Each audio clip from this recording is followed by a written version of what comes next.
नमस्कार दर्शकों, आज हम आपको लेकर चलेंगे 511 वर्ष पूर्व की उस ऐतिहासिक घटना की ओर जिसके रहस्य से पर्दा संत रामपाल जी महाराज ने उठाया। और इस घटना का संबंध एक ऐसे महापुरुष से है जिसे कोई संत तो कोई कवि तो कोई भगवान मानता है, जिनका नाम है कबीर साहिब जी। जी हाँ दर्शकों, कबीर साहिब को कोई संत तो कोई कवि तो कोई भगवान मानता है, लेकिन दर्शकों संत रामपाल जी महाराज ने इस ऐतिहासिक घटना का रहस्य जिन साक्ष्यों के साथ दिया है, जिसे जानने के बाद आप स्वयं इस निर्णय तक पहुंच जाएंगे कि वास्तव में कबीर जी कौन थे। तो इस रहस्य को जानने के लिए देखिए यह पूरा वीडियो।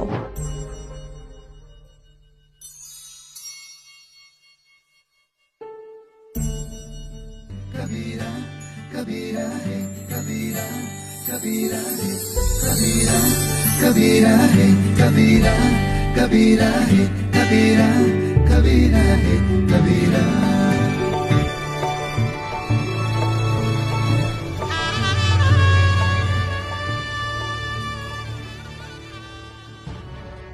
पूर्ण परमात्मा सर्व सृष्टि रचनहार कबीर देव प्रत्येक युग में इस धरा पर अवतरित होते हैं और एक आम जन साधारण की तरह लीला करते हुए अपने वास्तविक घर यानी सतलोक की जानकारी भक्त समाज को देते हैं।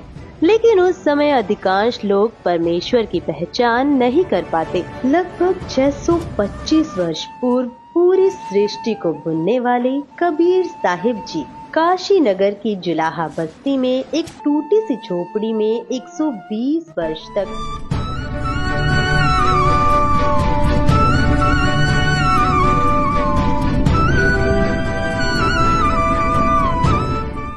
कपड़ा बुनने की लीला करते हुए अपने तत्व ज्ञान और सतलोक की महिमा का गुणगान किया करते।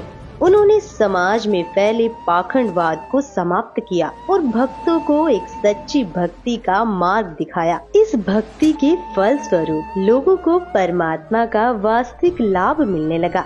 इससे प्रभावित होकर उस समय के हिंदू और मुस्लिम दोनों धर्मों के 64 लाख श्रद्धालु कबीर परमेश्वर जी के शिष्य बन गए। वहीं दूसरी तरफ कबीर परमेश्वर जी को एक आम भक्त, संत व गरीब जुलाहा समझ उस समय के मुल्ला, काजी, पंडित और ब्राह्मण कबीर साहिब जी की महिमा चारों ओर फैलते देख ईर्ष्यावश आए दिन उन पर जुल्म करने की अस्थायी कोशिश करते ही रहते थे।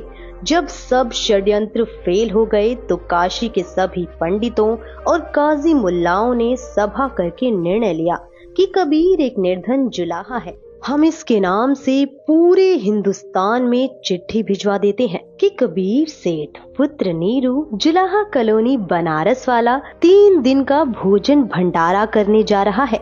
सभी अखाड़े वाले बाबा और साधु संत आमंत्रित हैं। साथ में अपने अपने शिष्यों को अवश्य लाएं। तीनों दिन प्रत्येक भोजन के पश्चात सभी साधु संत, ब्राह्मण, काजी मुल्ला, पीर पैगंबर और औलिया को एक दोहर, एक मोहर तथा जो कोई सूखा सीधा यानी आटा, मिठाई, घी, दाल, चावल भी लेना चाहे वह भी दिया जाएगा। दोहर एक लोई होती थी जो उस समय की सबसे महंगी और उपयोगी कंबल मानी जाती थी, जिसे अमीर लोग ही ओढ़ते थे। मोहर लगभग 10 ग्राम सोने से बनी होती थी, जिसकी वर्तमान कीमत लगभग 30,000 रुपए है। उस लोहे की कीमत वर्तमान में 10,000 से कम नहीं है। सर्वसम्मति से यह निर्णय लेकर पत्र भिजवा दिए गए और दिन निश्चित कर दिए गए। निश्चित दिन को 18 लाख साधु संत, ब्राह्मण, मंडलेश्वर अपने अपने शिष्यों सहित पहुंच गए। सबको लालच था कि प्रत्येक भोजन के पश्चात उपरोक्त दक्षिणा मिलेगी, इसलिए अपने अपने शिष्यों को मंडलेश्वर ले आए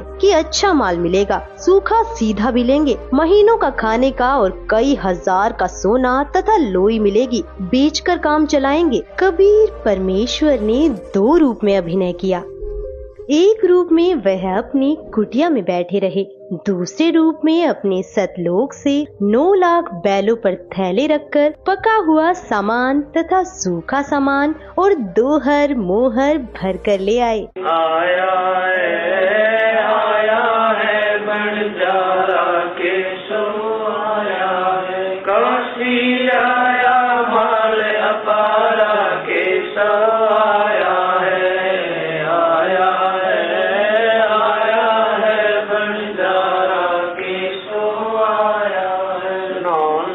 बोडी बड़ी विशंबर 9 लख बोडी बड़ी विशंबर दिया कबीर भंडारा के सो आया है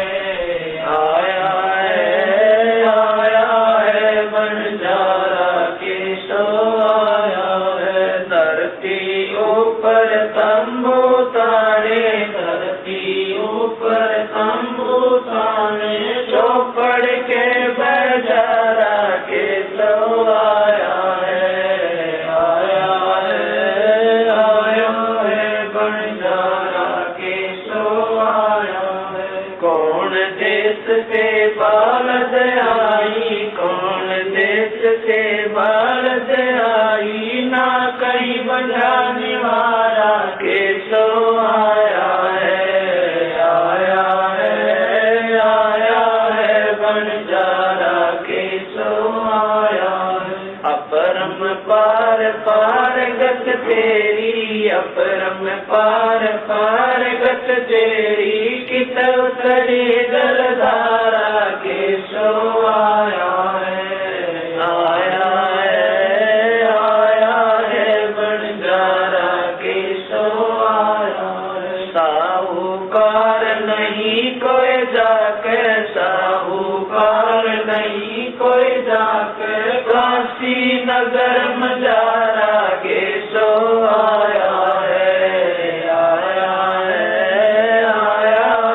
बंजारा के सो आया है दास गरीब कल्प से उतरे दास गरीब कल्प से उतर दिया अलग कर तारा के सो आया है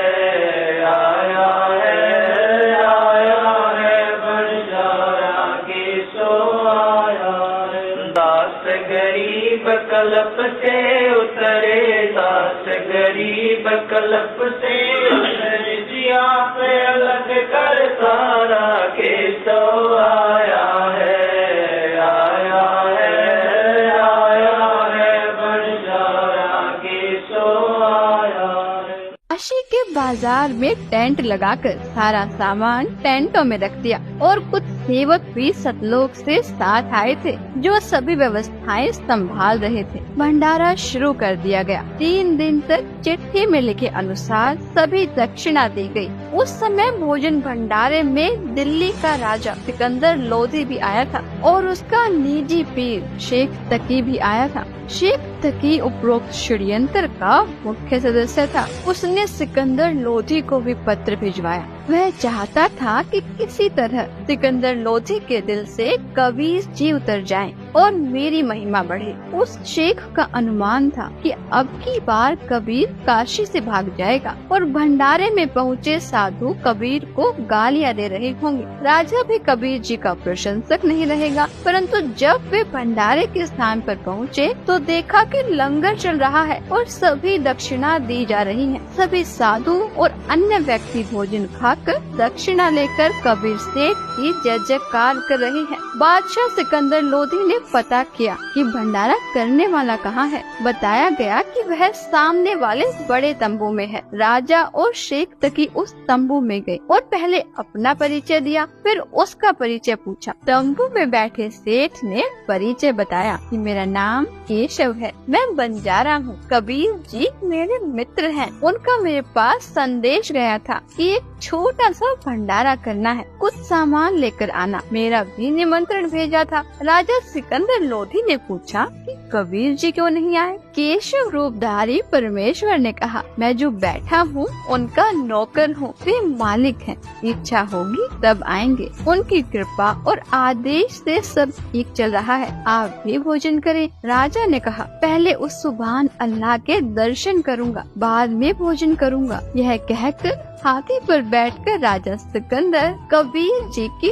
कुटिया पर पहुँचे। साथ में कई अंगरक्षक भी थे। कबीर परमेश्वर जी को संत रविदास जी ने सुबह ही बता दिया था कि हे कबीर जी, आज तो विरोधियों ने बनारस छोड़कर भगाने का कार्य कर दिया है। आपके नाम से झूठे पत्र भेज रखे हैं और ऐसा ऐसा लिखा है। लगभग 18 लाख व्यक्ति साधु संत लंगर खाने पहुंच चुके हैं। कबीर जी ने कहा कि मित्र आ जा, बैठ जा, दरवाजा बंद करके साकर लगा ले। आज का दिन बिताकर रात्रि मैं अपने परिवार को लेकर भाग जाऊंगा, कहीं अन्य शहर गांव में निर्वाह कर लूंगा। जब उन्हें कुछ खाने को मिलेगा ही नहीं तो चिल्लाकर गाली गलौज करके चले जाएंगे। हम साकर नहीं खोलेंगे, यदि किवाड़ तोड़ेंगे तो हाथ जोड़ लूंगा कि मेरा सामर्थ्य आपको भंडारा कराने का नहीं है। गलती से पत्र डाले गए, मारो भावे छोड़ो। दोनों संत माला लेकर भक्ति करने लगे। मुँह बोले माता पिता तथा मृतक जीवित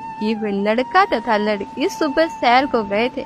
इतने में दिल्ली के बादशाह सिकंदर लोधी ने दरवाजा खटखटाया। संत रविदास जी ने कहा, प्रभु लगता है कि अतिथि यहाँ पर भी पहुँच गए हैं। कबीर जी ने कहा, देख सुराग से बच्चे तो नहीं आ गए हैं। रविदास जी ने देखकर बताया कि नहीं, कोई और ही है। 2-3 बार दरवाजा खटखटाकर राजा सिकंदर लोधी ने अपना परिचय देकर बताया कि आपका दास सिकंदर आया है, आपके दर्शन करना चाहता हूँ। परमेश्वर कबीर जी ने कहा, राजन आज दरवाजा नहीं खोलूंगा। मेरे नाम से झूठी चिट्ठियाँ भेज रखी हैं। लाखों संत भक्त पहुँच चुके हैं। रात्रि होते ही मैं अपने परिवार को लेकर कहीं दूर चला जाऊंगा। सिकंदर लोधी ने कहा, परवरदिगार आप मुझे नहीं बहका सकते। मैं आपको निकट से जान चुका हूँ। आप एक बार दरवाजा खोलो, मैं आपके दर्शन करके ही जलपान करूँगा। परमेश्वर की आज्ञा से रविदास जी ने दरवाजा खोला तो सिकंदर लोधी मुकुट पहने पहने ही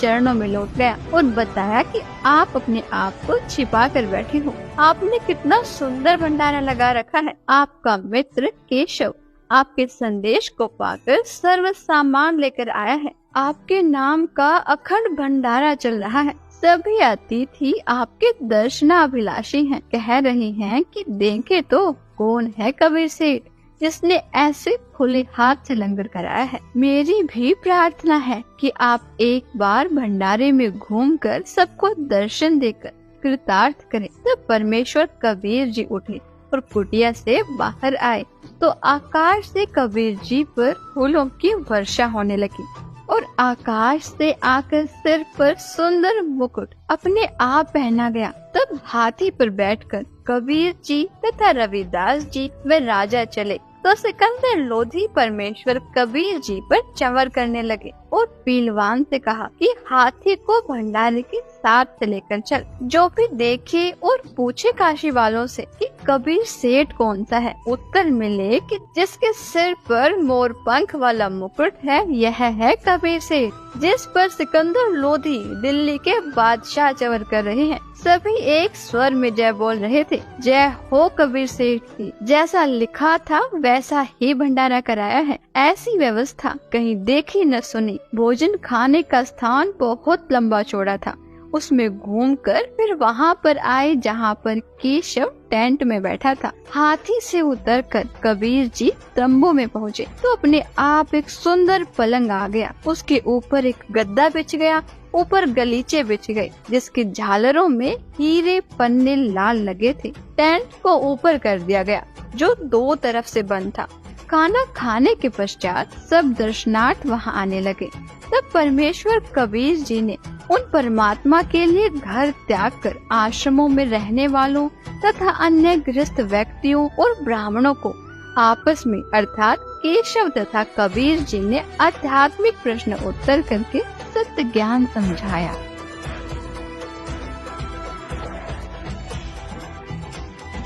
चौपड़ के बाजार फिर कर आए के सो पास, गरीबदास कुर्बान गति क्या क्या कहूँ विलास। पाट पटम्बर बस गए ऊपर हीरे लाल, गरीबदास साहेब धनी डाये मुक्ता माल। केसो और कबीर का तंबू माई मिलाप, गरीबदास 8 पैर लग गोष्ठी निजगर गाप। केसो कहत कबीर से पूछत बाता बीन, गरीबदास क्यों उतरे ऐसे मुल्क मलीन। 100 योजन पर लगत है या दुनिया की गंद, गरीबदास के सो कहे आड़ चाम का फंद।